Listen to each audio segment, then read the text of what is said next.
भैया, स्वर्ण भवन जाओगे?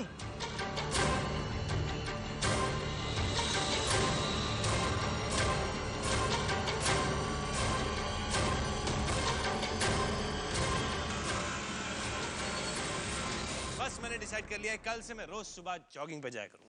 कोई जरूरत नहीं है जाने की, और अगर आप गए ना तो देख लेना। अच्छा, धमकी?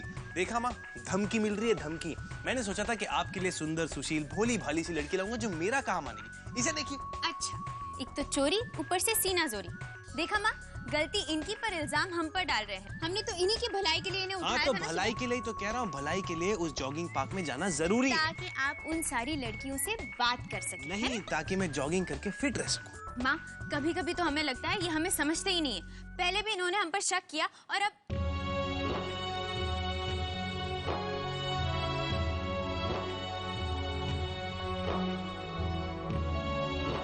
वो करण। अब मैंने कहा था मुझसे बहुत बड़ी गलती होगी। नहीं करण, हमारा मतलब। मैं जानता हूँ कि जो गलती मैंने की है उसके लिए मैं कितना भी सॉरी बोलूं वो कम है। और आज माँ के सामने मैं तुमसे वादा करता हूँ कि दोबारा वो गलती कभी नहीं होगी। माँ, मैं आज के बाद आभा को अपने आप से दूर कभी नहीं होने दूंगा। और मैं सच कह रहा हूँ, काश आप यहाँ होती देखने के लिए।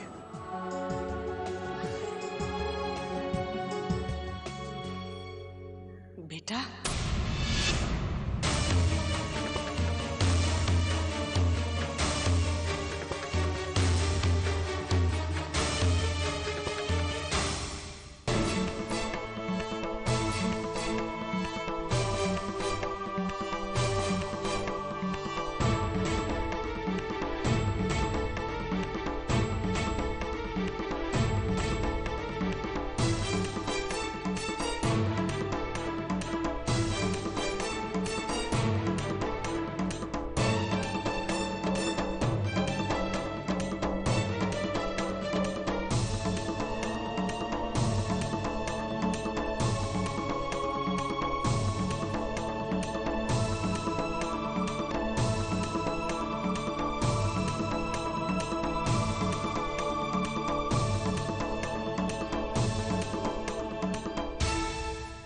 नमस्ते। नमस्ते। मैंने आपको पहचाना नहीं। करण, आप मुझे कैसे जानती हैं? बस किस्मत यहाँ खींच लाई बेटा, यूं समझ ले।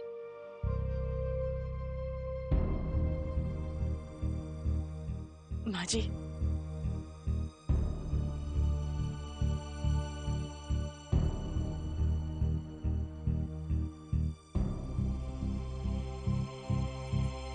मुझे पहचाना माँ जी?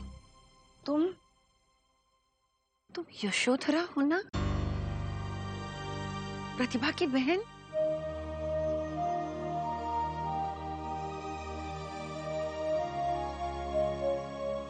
आओ आओ आओ। यशो मौसी? हाँ बेटा, अंदर आओ। हाँ।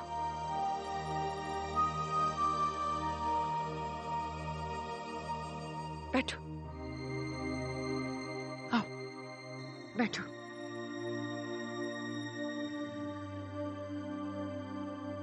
आभा बेटा, पानी ले आ।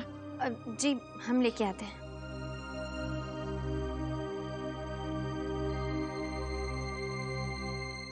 यशोधरा, इतने सालों बाद हमारी याद कैसे आई? अरे कहाँ थी तुम, और आज यूं अचानक? आपकी बड़ी मेहरबानी माँ जी।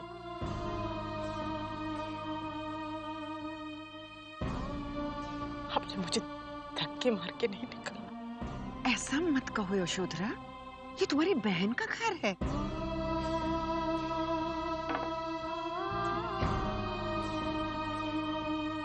पानी पी लो। मैं तो हमेशा से प्रतिभा के बच्चों को देखने आना चाहती थी।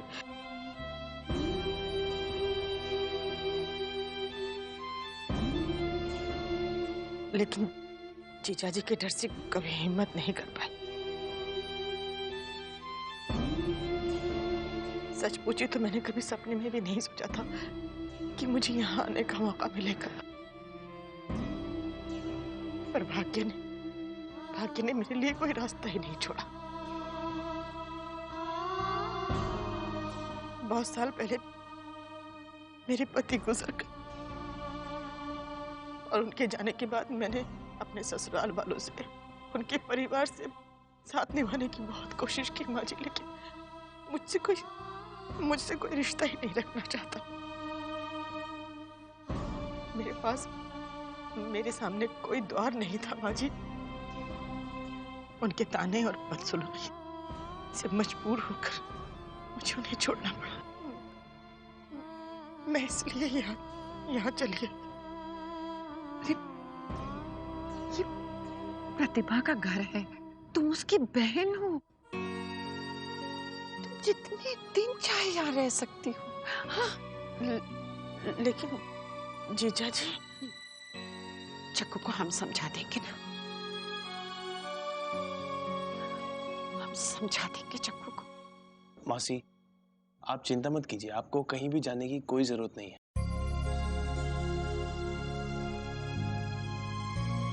हाँ मौसी जी, अब से आप हमारे साथ रहेंगी।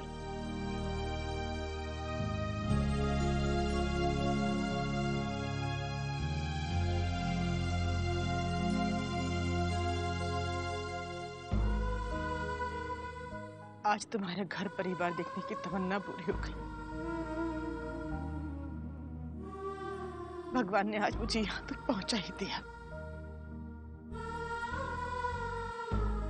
प्राण छोड़ने से पहले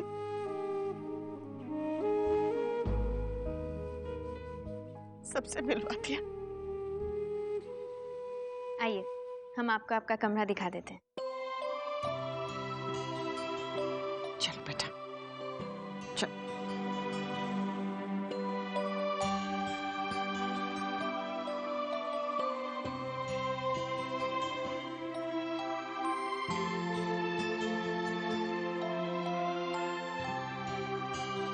दादी, आपने पहले कभी बताया नहीं मासी के बारे में? बेटा, वो असल में जग्गू प्रतिभा के घर वालों से कोई संबंध नहीं रखना चाहता था। बेटा, ये बहुत लंबी कहानी है, फिर कभी बताएंगे। हाँ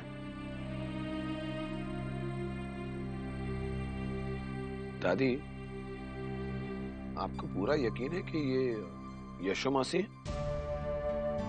बेटा, वही नाक नक्श, वही चेहरा मोहरा। मान लिया कि बहुत साल हो गए, पर हम यशोधरा को अच्छी तरह जानते हैं। वो भी बिल्कुल प्रतिभा की तरह सीधी सादी है, वैसे ही गुणी है। तुम्हारी मौसी बहुत अच्छी है बेटा। हाँ?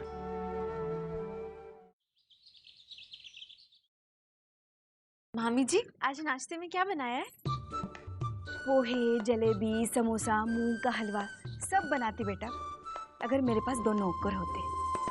मगर काम ही इतना है कि क्या करूं। नाश्ता बनाने बैठती ना तो दोपहर के खाने में देर हो जाती। मामी जी लाइए, मैं आपकी मदद कर देती हूँ। लाइए, दीजिए मुझे।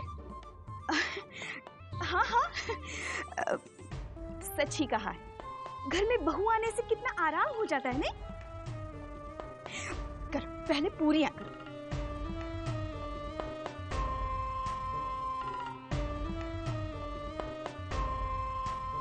मैं भी तो देखूं नई नवेली दुल्हन पूरियां कैसे बनाती है।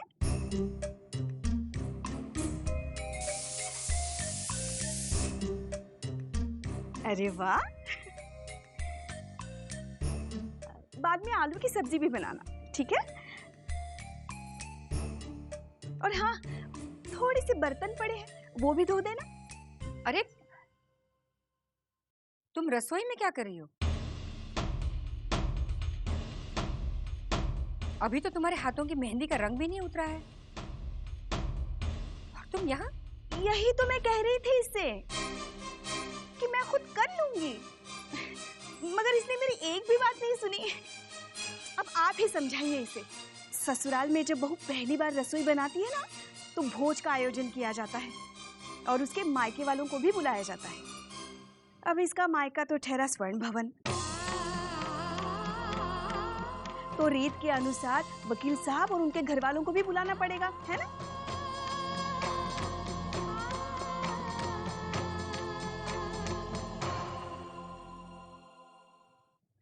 सानिया, तुम आओ हमारे साथ।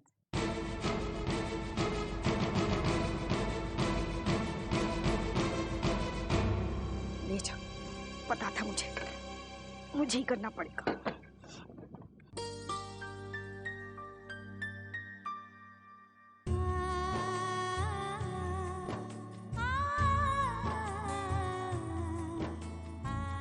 बस बेटा। मासी,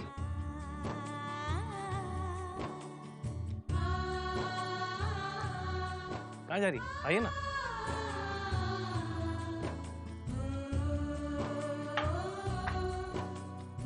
आइए।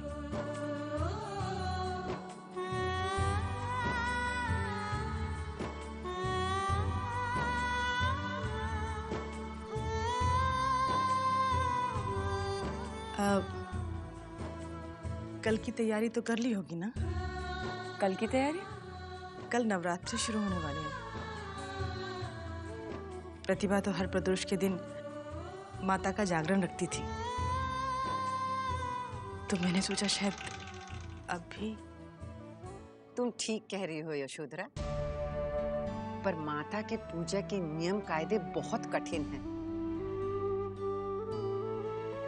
हम जानते थे कि बुढ़ापे में ये सब हमसे होगा नहीं, इसीलिए प्रतिभा के चले जाने के बाद हमने ये परंपरा नहीं निभाई। पर दादी, अब तो शैली भाभी और हम हैं ना परंपरा को निभाने के लिए। इस साल हम दुर्गा माँ की पूजा जरूर रखेंगे। आप बस हमें ये बता दीजिए कि तैयारियां क्या क्या करनी है। मौसी जी, हम सब कर लेंगे। कुछ नहीं बेटा, तुम दोनों बहुओं को सुबह जल्दी उठना होगा, ठंडे जल से स्नान करना होगा और पूरे 9 दिन तक उपवास रखना होगा। सिर्फ फलाहार पूरे 9 दिन तक। वैसे भी शैली, गुड फॉर यू ना। कब से तुम सोच रही थी डाइटिंग करनी है, ये अच्छा है। डाइटिंग की डाइटिंग और पुण्य का पुण्य।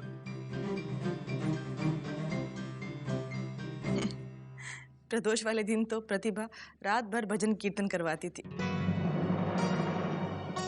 और अपने हाथ से प्रसाद बनाती थी। हम सब करेंगे मौसी जी, आप बस हमें बता दीजिए। हाँ, लेकिन 9 दिन?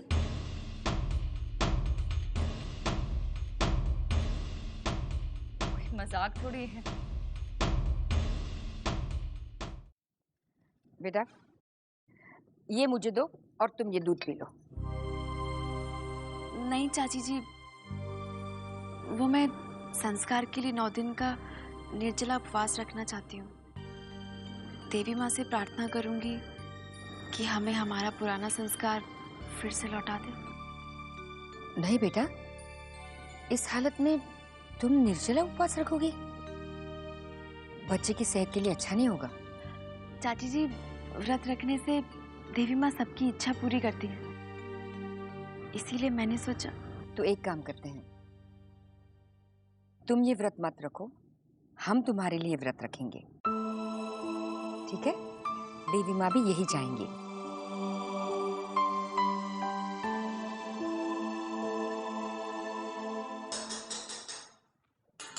अरे मौसी जी, क्या बना रही हैं? हम बना देते हैं। अरे ये प्रसाद का हलवा थोड़े अलग तरीके से बनता है। तेरी सास से सीखा था मैंने बनाना। तुम्हारी सास के हाथों का हलवा खाने के लिए लोग दूर दूर से आते थे। अरे बेटा, चप्पल लेकर तुम रसोई घर में आ गए बेटा। अन्नपूर्णा का वास होता है रसोई में, मंदिर की तरह होता है रसोई। ओके मासी जी, आई एम सॉरी।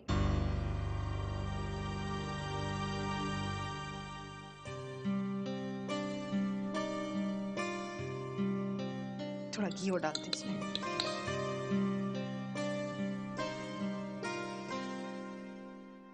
अच्छा बहू, तुम बगीचे से मिट्टी मंगा लो ना। जो बोली ना स्थापना से पहले।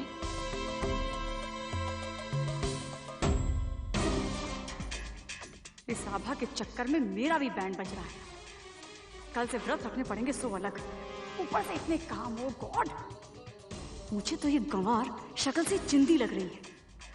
क्या मिलेगा इससे जो आभा इतना मक्खन लगा रही है इसे? उफ, ये बहू और उसके फर्ज, ओल्ड फैशन।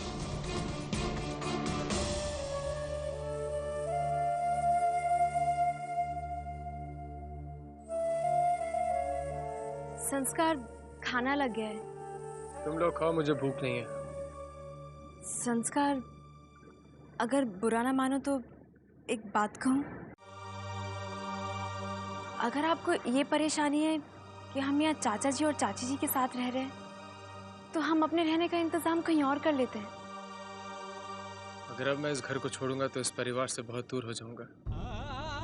यही उम्मीद है कि सब ठीक हो जाएगा, सब बीती बातें भुला देंगे। तुम चलो, मैं आता हूँ।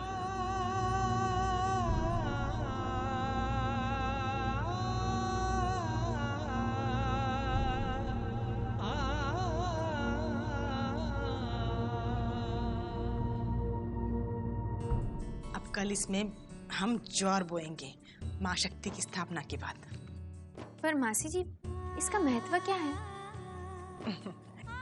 बेटा, हिंदू धर्म के अनुसार साल के अश्विन महीने में 9 दिन के लिए देवी माँ की पूजा होती है। पहले दिन ज्वार बोए जाते हैं, जिसे नवधान्य कहते हैं, और पहले 3 दिन दुर्गा माँ की पूजा की जाती है तामसिक प्रवृत्तियों को दूर करने के लिए। और उसके बाद अगले 3 दिन माँ लक्ष्मी की पूजा की जाती है सात्विक गुणों को प्राप्त करने के लिए। और आखिर के 3 दिन माँ सरस्वती की पूजा होती है रजोगुण प्राप्त करने के लिए। बेटा, पूजा के लिए घर के सबसे पवित्र स्थान में घट स्थापना की जाती है और एक दिया बिना बुझे 9 दिन तक जलाए रखना पड़ता है। और ये घट ब्रह्मांड का प्रतीक माना जाता है। और दशमी के दिन नवधान्यों को विसर्जित किया जाता है, विजयदशमी बनाई जाती है। समझ गई?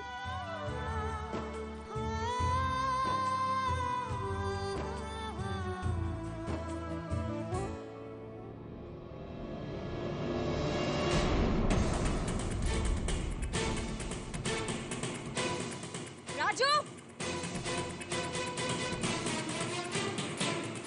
राजू, जी मैम। ये क्या है? ये घर है या पहलवानों का अखाड़ा है? मिट्टी क्यों बिखराई हुई है? जी मैम, वो अरे बहू, वो अरे बहू, इनकी कोई गलती नहीं है बेटा। तुमसे कहा था, तुम भूल गई तो मैं मिट्टी ले आई, शायद गिर गई। मासी जी प्लीज, देखिए आई एम रियली सॉरी, लेकिन इस घर में सफाई से रहने की आदत है और आप अपने ये गांव के जो नियम है ना, यहाँ पर लागू मत कीजिए। शैली भाभी, ये क्या कह रही हैं आप? मौसी जी माँ समान है हमारी, और ये सब जो वो कर रही हैं वो पूजा के लिए कर रही हैं।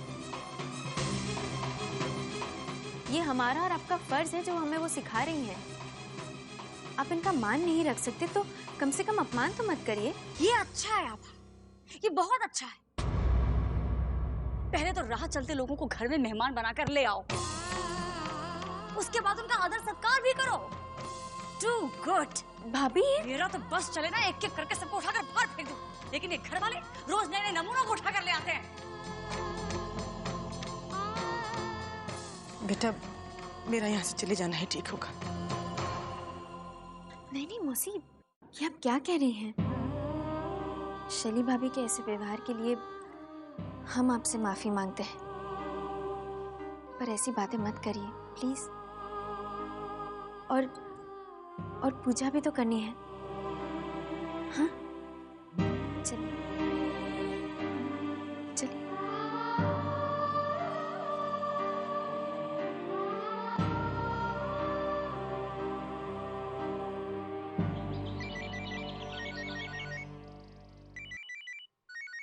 जा देवी सर्वभूतेषु। हेलो, क्या आप आ रहे हैं?